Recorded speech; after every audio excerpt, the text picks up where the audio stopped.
아버지,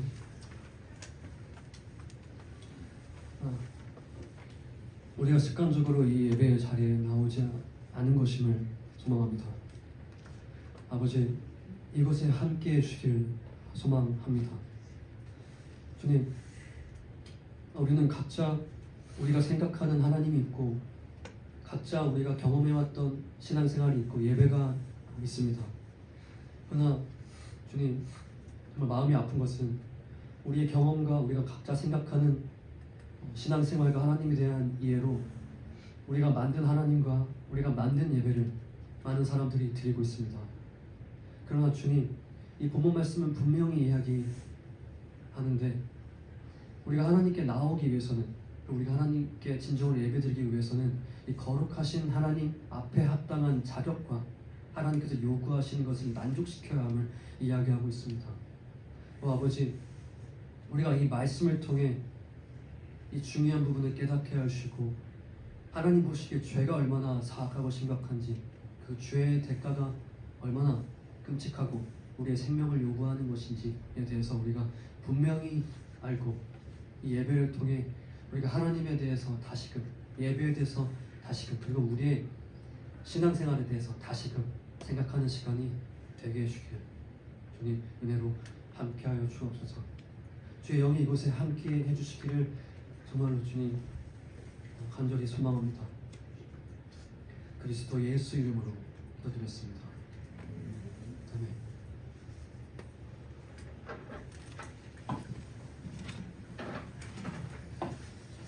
지난주에 말씀 노트 나눈 시간을 가졌죠?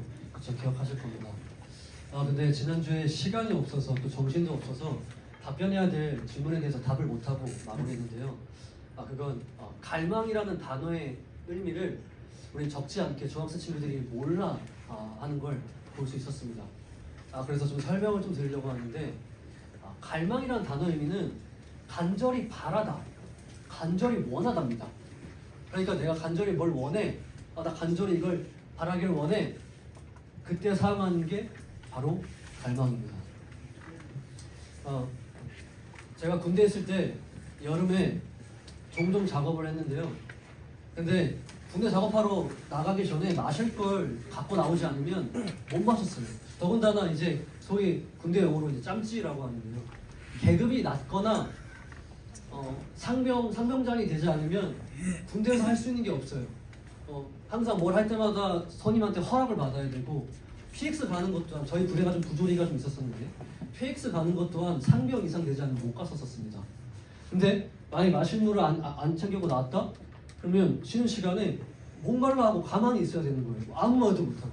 근데 가끔씩 간부가 PX를 가도록 허용하는데, 그러면 간부 선임에게 저 혹시 PX 좀 가도 되겠습니까?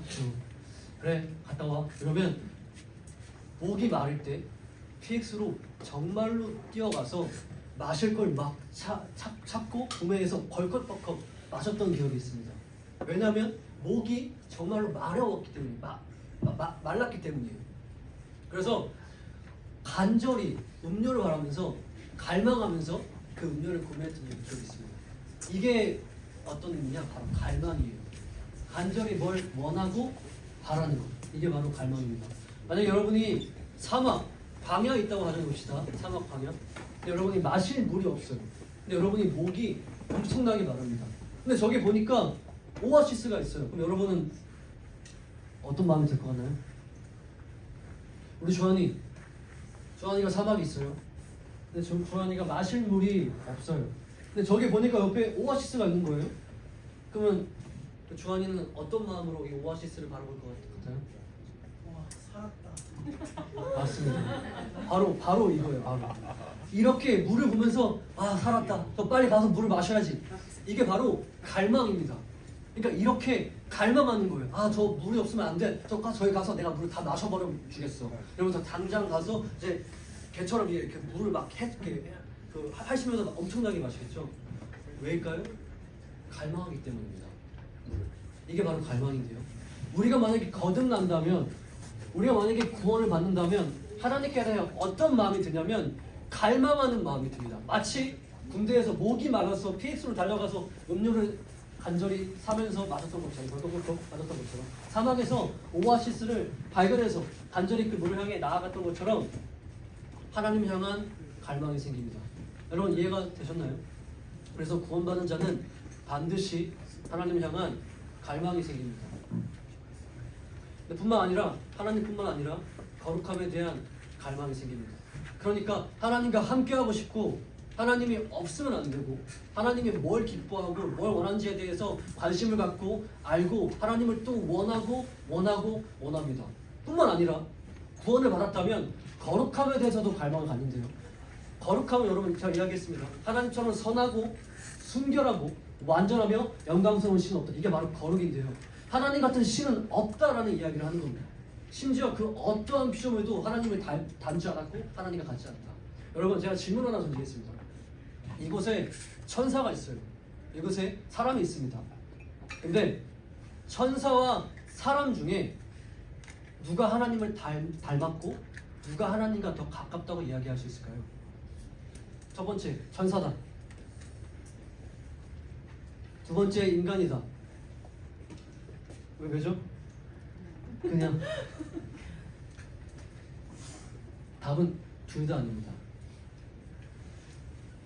천국에 사는 천사라 할지라도 그리고 우리 하나님 형상대로 지금 받았다 할지라도 우리 천사와 인간 둘 다 하나님과 같지 않고 닮지 않았습니다.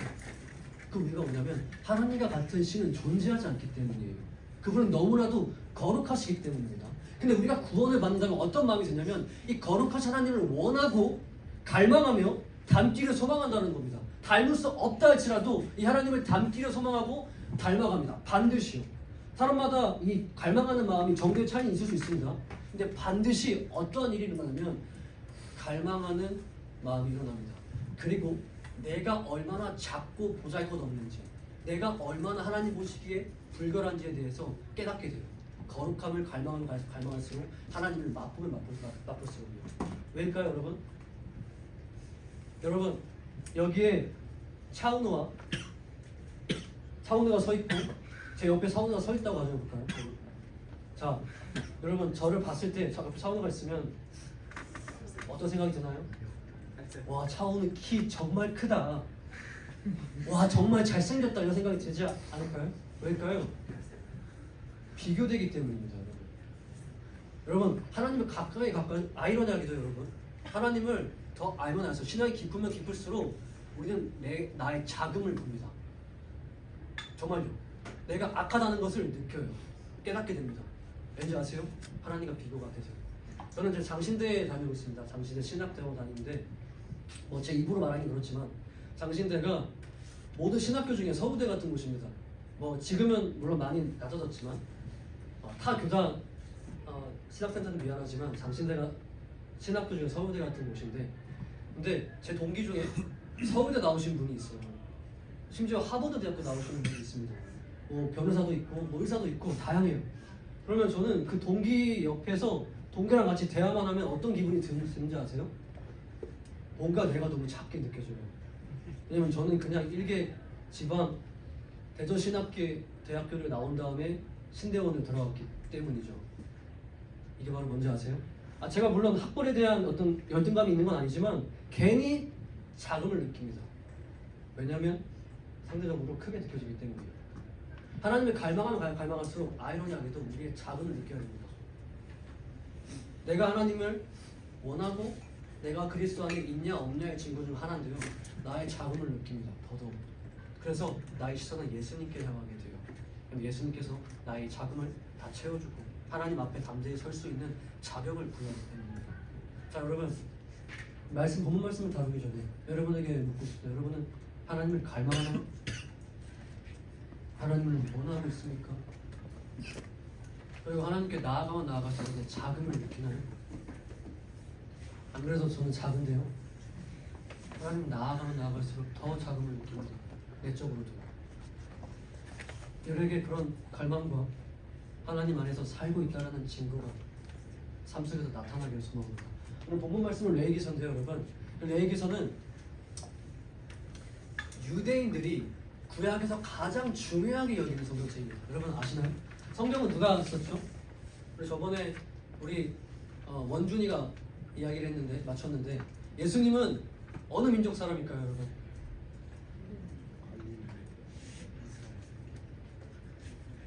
자신 있게 했죠. 수민이? 네? 유대인? 정답입니다. 예수님 유대인입니다. 자, 이 성경은 누가 썼을까요?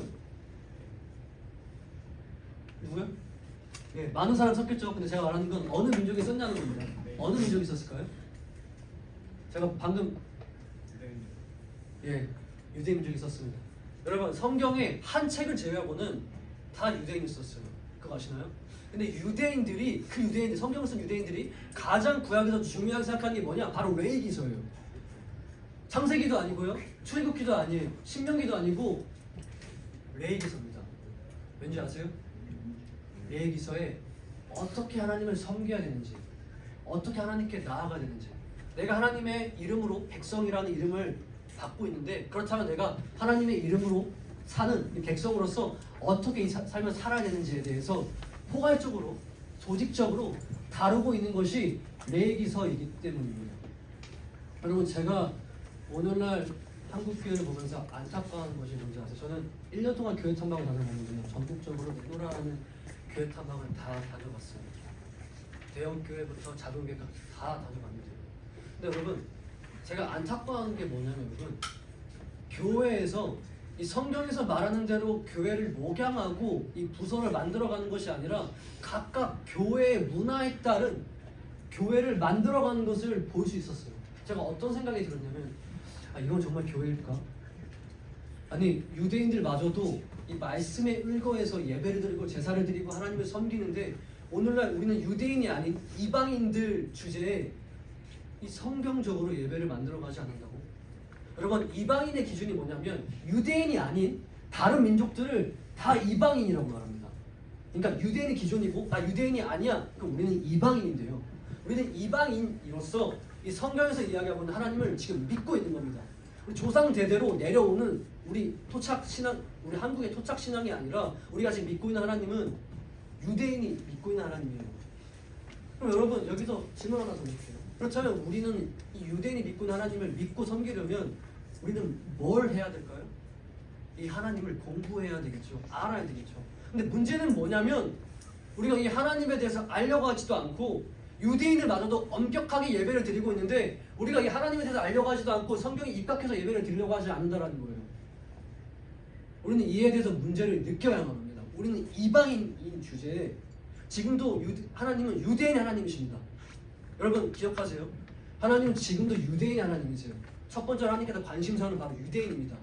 왜냐하면 아브라함과 언약을 맺었기 때문에 하나님의 언약은 영원해서 첫 번째로 하나님의 관심사는 유대인이에요. 여러분 유대인을 위해서 기도해야만 합니다. 유대인은 직접 하나님의 민족입니다. 그 다음 시선이 우리 이방인은 우리에게 돌려진 건데요.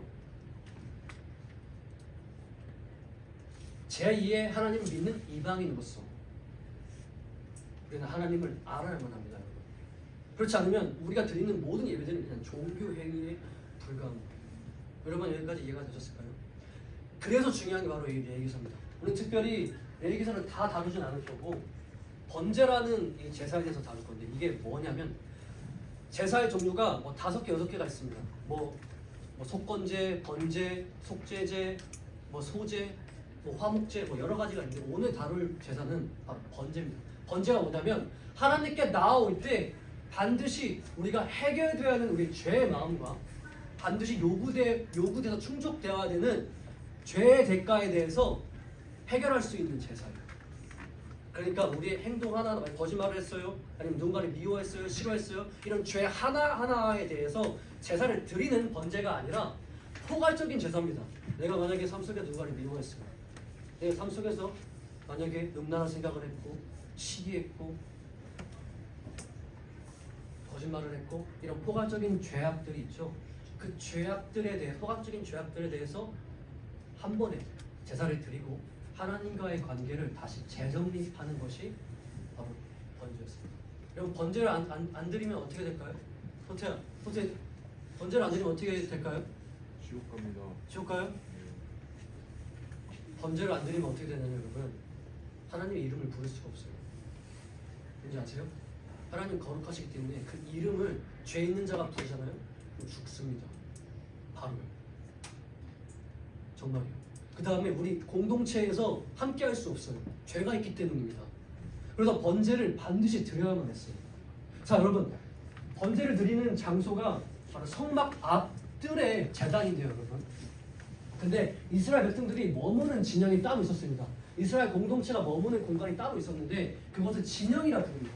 근데 진영과 이 제단에서 거리가 얼마나 되는 줄 아세요?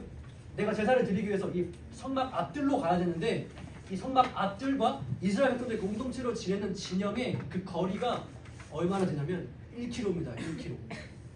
왜 하나님께서 1km로 거리를 띄워놨을까요? 마치는 사람 기프티콘 5,000원 싸드리죠. 왜일까요? 왜 1km씩이나 하나님께 더 빨리 가까이 나아가도록 이 제사 지낼 수 있는 공간을 가깝게 하면 좋았는데 왜 1km나 띄워놨을까요 여러분? 그 이유는 우리가 죽을 수 있기 때문이에요. 왜요? 하나님 거룩하셔서요. 여러분 만약 이곳에 바퀴벌레가 있다고 가정해봅시다. 바퀴벌레. 여러분 바퀴벌레를 보면 어떻게 행동할 거세요? 일단 피하겠죠. 아 뭐야 이러면서 피하겠죠. 근데 여러분 바퀴벌레를 맞아요. 피하기만 하면 되나요? 이곳에 같은 공간에 있는데 어떻게 할까요? 죽여요. 잡겠죠. 왜일까요? 지저분하고 흉물스러우니까요. 하나님도 마찬가지세요. 하나님께서 만약에 죄가 있는 인간이 있다 그러면 바로 그 자리에서 죽여버리십니다. 왜요? 하나님은 거룩하셔서요. 너무 순결하고 선하셔서요. 그래서 은연중에라도 우리가 친구랑 놀다가 잘못하게 이 제단 위에 가서 죽지 않도록 거리를 1km나 띄우는 겁니다. 이해가 되셨나요? 자 여러분 이제부터가 핵심인데요. 정말로 잘 들으셔야 합니다. 이 제사를 드릴 때 6단계가 있습니다. 먼저 여러분 어떻게 되냐면 내가 키우고 있는 소나 양이어야만 합니다. 우리 지웅이나 주한이가 키우고 있는 소나 양을 취하는 것이 아니라 내가 직접 키우고 있는 것이어야만 합니다. 여러분 그 반려동물 키우시나요? 반려동물? 반려동물 키우시는 사람 없으세요? 키우는 사람이 없어서 어떻게 이야기할지 모르겠는데 만약에 내가 가축을 키운다고 가정합시다. 소나 양이요. 내가 만약에 개를 키워요. 하나님께 말씀하면 네가 나에게 나한테 예배드리기 원해서는 네가 키우고 있는 반려동물을 갖고 와서 나에게 바쳐라. 그럼 내가 나한테 예배드릴 수 있도록 해주겠다. 저는 반려동물을 키우지 않아서 얼마나 그 반려동물에 대해 진심인지 모르겠습니다. 반려동물을 키우는 사람들의 입장에서요. 요즘은 반려동물을 위한 장례식도 있다고 하더군요. 아니, 심지어 애기들이 타고 다니는 유모차에 개가 있어요. 그래서 개팔자가 인간보다 낫다라는 생각이 들었는데요. 그 정도로 반려동물을 키우는 자에게는 진심입니다. 하나님께 말씀합니다. 네가 나에게 나오기 위해서 네가 직접 키운 애주동물을 키운 가축을 가지고 나한테 나아오라. 그 대신 흠이 없어야만 합니다. 어떤 몸에 신체적인 결함이 없어야 되고 흠이 없어야 되고 건강해야 돼요. 그 하나님께 요구하시는 것입니다. 자, 내가 키우고 있는 가축이 있어요. 이런 내가 소를 키웠습니다. 소를 키웠어요. 그럼 상태 확인해요. 이게 괜찮고 눈 말짱하고 다리 있고 그래. 간 1km라고 했잖아요 거리가. 근데 여기서 만약에 흠이 있으면 다시 되돌아가야 합니다. 앞으로 해야 돼요. 자, 이게 제사의 중요한 단계입니다. 자, 소를 데리고 가요. 그 다음에 뭘 하는지 아세요? 여기 소가 있습니다. 여기 소 보이시죠 다들? 여기, 착한 사람만 보이는데요. 여기 소가 있다고 가정해봅시다. 소에게 이렇게 이야기하는 겁니다. 소의 머리에게 이렇게 하는 겁니다. 소의 머리를 잡고 이렇게 이야기하는 겁니다. 주님, 제가 지금까지 지은 죄악들이 있습니다. 알게 모르게 제가 무의식적으로 지은 죄악들이 있을 겁니다. 주님, 제가 누군가를 미워하고 시기하고 질투하고 음란한 생각을 하거나 하나님을 무시하고 온갖 죄악들이 있을 겁니다. 주님, 이런 죄악을 이 소에게 전달시키고 싶습니다. 이 소에게 전가시켜 주세요. 이렇게 기도를 합니다. 그러면 어떻게 되는지 아세요? 나의 죄가 이 소에게 전달 안수를 하는 거예요. 그러니까 내가 갖고 있는 이 죄가 소에게 가는 거예요. 그 다음에 어떻게 하는지 아세요? 두 번째로는요.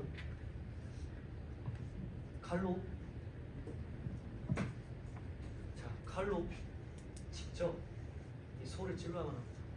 어디를 찔까요? 목? 왜 목을 찔까요?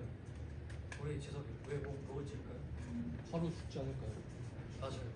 자, 여러분 머리를 찢게 되면 어떻게 될까요? 웬만한 킬러가 아닌 이상, 전문의가 아닌 이상 소가 날뛸 겁니다. 보통서는. 그럼 여러분 머리에 칼이 박혀 있는 상태에서 소가 막 날뛴다고 가정해 봅시다. 어떨까요? 피가 막 이렇게 사방에 막 튀겠죠. 그래서 우리 지섭이가 말한 것처럼 자 안수한 그대로 소의 목을 칼로 이렇게 찌릅니다. 여기서 끝나는 게 아니에요. 여기서 끝나는 게 아닙니다. 바로 이 소가 죽을 수 있도록 계속 썰어야 돼요. 왠지 아세요, 여러분? 여기서 멈춰서 소가 너무나 고통스러워해요. 그래서 빨리 이 피가 쏟아질 수 있도록 소의 머리에 칼을 꽂고 계속 이렇게 써는 겁니다. 그럼 어떻게 될까요? 피가 막 쏟아질 거예요. 이게 우리의 두 번째입니다. 여러분 어떤 생각이 드시나요? 근데 이건 제사장이 이끌어주는 것이 아니라 직접 제사를 드리는 사람이 직접 죽여야만 합니다. 하나님 말씀하고 싶은 뭐냐면 죄가 그만큼 사악하고 우리의 생명을 요구한다. 우리의 피를 요구한다라는 의미입니다. 여러분 죄는 단순히 하나님께 범죄를 범했네? 그래서 끝나는 것이 아니라 하나님께서 반드시 그 죄에 대해서 요구를 하신다는 거예요. 그래서 하나님께 나올 때 우리는 이렇게 두렵고 떨리는 마음으로 하나님께 이 죄에 대한 욕구를 충족시킴으로써 예배드리려는 마음으로 제사장가 제사를 드립니다. 그 다음 어떻게 했을까요? 저 같은 제사장이 이 피 있죠? 피를 제단 사방으로 뿌립니다. 왜냐하면 피가 이 주변을 정결케 한다고 믿었습니다. 그때 당시 유대인들. 그 다음에 어떻게 했냐면 이 제사자가 이 소를 토막을 내야 돼요. 머리부터 다리, 몸통, 마디마디 하나하나. 어렵지 않나요, 여러분? 그 다음에 뭘 해야 하냐면 토막을 낸 다음에 뭘 해야 하냐면 이 제단 위에 이제 올려놓습니다. 그러고 나서 내장과 정강이를 따로 분리해요. 그 다음에 따로 씻습니다. 이게 5단계입니다. 자, 첫 번째는 소를 가까워서 나의 죄를 넘겨버리는 이게 바로 전가입니다. 전가. 죄를 전가시켜요. 그리고 내가 직접 그 소를 잡습니다. 왜요? 죄의 삭은 사망이니까요. 죽어야 되니까요. 세 번째는 토막을 냅니다. 아니, 세 번째는 사방에 피를 내고 네 번째는 토막을 냅니다. 그 다음에 다섯 번째가 내장과 정강이를 분리시켜요. 왜 내장과 정강이를 분리시키냐면 내장은 그때 당시 인간의 마음을 의미했습니다. 그래서 우리의 마음을 깨끗이 씻기 위해서 내장으로 깨끗이 씻었습니다. 우리 물로 내장을 깨끗이 씻었습니다. 그 다음 정강이를 깨끗이 씻는데 그건 뭐냐면 우리가 이 세상을 살죠. 뭘로 살까요? 이 다리가 있죠. 이 세상을 살면서 우리가 보지 말아야 될 것, 가까이 하지 말아야 될 것들을 경험하고 하나님께 나올 수 있다라는 거예요. 그래서 우리가 마음을 깨끗게 하고 우리의 삶을 깨끗이 하겠다라는 의미에서 내장과 정강이를 깨끗이 씻었습니다. 무슨 말인지 이해가 되셨죠? 그 다음 제사장이 와서 전 제사장이 와서 이 제단 위에 모든 토막낸 나의 가축을 올려놓고 가죽을 제외하고는 다 태워버려요. 이렇게 해야 하나님께 나아올 수 있었습니다. 그럼 말씀을 맺겠습니다. 말씀을 길게 하면 부장님께 혼이 나가지고 말씀을 맺겠습니다. 여러분, 제가 오늘 설교를 통해 이야기하고 싶은 건 뭐냐면 하나님께서 거룩하시다라는 겁니다. 그리고 우리의 죄는 단순히 하나님 용서해 주세요 이렇게 끝나는 것이 아니라 반드시 생명이라는 대가가 필요하다는 거예요. 근데 여러분 보십시오. 지금 제사 드릴까요? 근데 지금도 그 이스라엘 지역 가면 사마리아인이 있는데 사마리아인이 제사를 드립니다. 지금 유대인들은 안 드리지만요. 지금도 그렇게 제사를 드려요. 자, 우리는 이제 제사를 안 드리죠. 예수님을 믿는 자들은 제사를 안 드립니다. 우리는 어떤 마음으로 이 자리에 나와야 될까요? 우리가 죽어야만 할까요? 죽을 수 있으세요, 여러분? 죽음으로 끝나지 않습니다. 죽을 수 있어요? 우리 하율이? 자, 어떻게 해야 할까요? 여러분은 예수님에 대해서 관심을 가져야 합니다. 왜냐하면 예수께서 하나님께 나올 수 있는 길을 열어놓았기 때문입니다. 제가 지금 아직 여러분께 복음을 제대로 전하진 않았지만 앞으로 여러분에게 찬찬히 전할 겁니다. 근데 여러분이 기억하셨으면 좋겠어요. 이 제사가 그냥 하나님께서 말씀하고 있는 것이 아니라 예수님과 연결되기 때문이에요. 반드시 우리 인간이 죽어야만 하는데 인간이 죽을 수 없기 때문에 바로 예수께서 이 땅에 오셨다는 것입니다. 여러분, 왜 지금이 2026년일까요? 이 지구가 2026년밖에 되지 않았을까요? 뭐 과학자들 말하기엔 지구가 몇백만 년, 몇천만 년 되었다고 하는데 뭐 저는 그걸 믿지는 않지만 적어도 지구가 1만 년 이상은 됐다고 믿습니다. 근데 왜 지금 2026년일까요, 여러분? 누가 얘기했죠? 누가 얘기했어요? 자, 왜 지금 2026년일까요, 여러분? 지금이 알아요?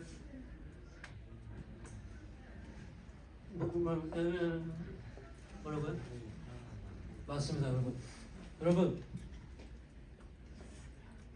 이 예수님이 누구길래 역사에서 이 예수님의 기준으로 연대를 셀까요, 여러분? 여러분 이 점 한번 생각해 본 적 있나요? 여러분, 이것만 하고 마칠 건데요. 여러분, 왜 예수가 누구길래 역사에서 예수님을 기준으로 연대를 나뉘었을까요? 4대 성인이 있죠. 소크라테스, 누가 있죠? 4대 성인? 소크라테스, 공자, 부처의 석가모니. 부처랑 예수랑 같은 말 아니죠? 부처랑 따로 예수죠? 맞습니다. 소크라테스, 석가모니, 공자, 예수입니다. 4대 성인 중에 유일하게 이 예수님을 기준으로 연대를 세요. 왜일까요, 여러분? 이상하지 않나요? 성경에서 이분을 하나님이라고 이야기하는데 역사에서도 이분을 하나님이라고 정의합니다. 여러분, BC AD라는 말 들어보셨나요? BC는 Before Christ입니다. Before Christ. 그리스도가 이 땅에 오시기 전. AD는 라틴어인데요. 라틴어가 뭐냐면 여러분 상식으로 알아주세요. 옛날 고대 이탈리아 로마 언어입니다. 로마 언어. 이게 바로 라틴어입니다. 라틴어로 아노 도미니라고 이야기하는데 이게 뭐냐면 주님의 해, 하나님의 해라는 뜻입니다. 그러니까 예수님을 Before Christ 오시기 전과 오시기 난 후를 뭐라고 이야기하냐면 역사는 주님이 이 땅에 오셨다, 하나님이 이 땅에 오셨다라고 이야기를 합니다. 자, 여러분, 만약에 이분이 단순히 인간에 불과했다면 역사가 이분을 하나님이라고 정의했을까요? 이 세상 사람도 믿지 않는 사람들 얼마나 많은데 역사가 어떻게 이분을 하나님이라고 정의했을까요? 이분이 하나님이기 때문입니다.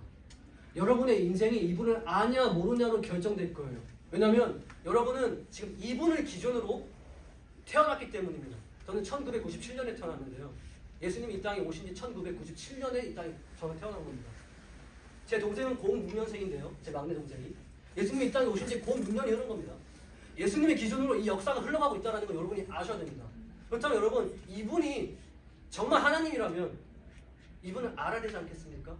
이분에 여러분의 구원이 달려 있고 생명이 달려 있기 때문에요. 단순히 인간이라면 굳이 이 교회에서 이렇게 예배드릴 필요가 없습니다. 4대 성인 중에 그냥 한 명이라면요. 근데 역사와 성경이 분명히 말합니다. 이 예수 그리스도가 하나님이라는 것을. 그럼 여러분 이분을 알아야 되지 않겠습니까? 저는 이 마음을 수련회까지 같이 가져갔으면 좋겠습니다, 여러분요. 그리고 반드시 이분을 만나기 전에는 아무것도 하지 않겠다, 그런 마음으로. 여러분, 잠언에 보면 이런 말씀이 있습니다. 나를 사랑하는 자가 나의 사랑을 주며 나를 간절히 찾는 자가 나를 만날 것이다. 여러분이 하나님을 간절히 찾으면 반드시 여러분을 만나시고 여러분이 하나님께 나아올 수 있도록 합당한 여러분의 상태를 마련해 주실 겁니다. 여러분, 이 점을 꼭 알았으면 좋겠고 오늘 죄의 심각성과 하나님 거룩하시다는 것, 우리가 우리가 예배드리러 나올 때 정말 마음을 준비하면서 나와야 된다는 것, 여러분이 꼭 아시길 소망하겠습니다. 기도하겠습니다. 아버지, 정말 감사드립니다. 오늘 이렇게 중요한 말씀 나누게 해주셨어요. 주님, 우리 모두가 알기를 소망합니다. 우리 모두에게 하나님께서 회개하라고 말씀하시고 우리 죄가 사해질 수 있는 길이 열렸다고 이야기합니다. 그러나 누구는 이 말을 듣고 한 귀로 듣고 한 귀로 흘리고 무시하고 마치 하나님이 없는 것처럼 이 세상을 살아갑니다. 이 예배 시간에 앉아있는 것도 따분해하고 집중도 못하는 자들도 분명히 많이 있습니다.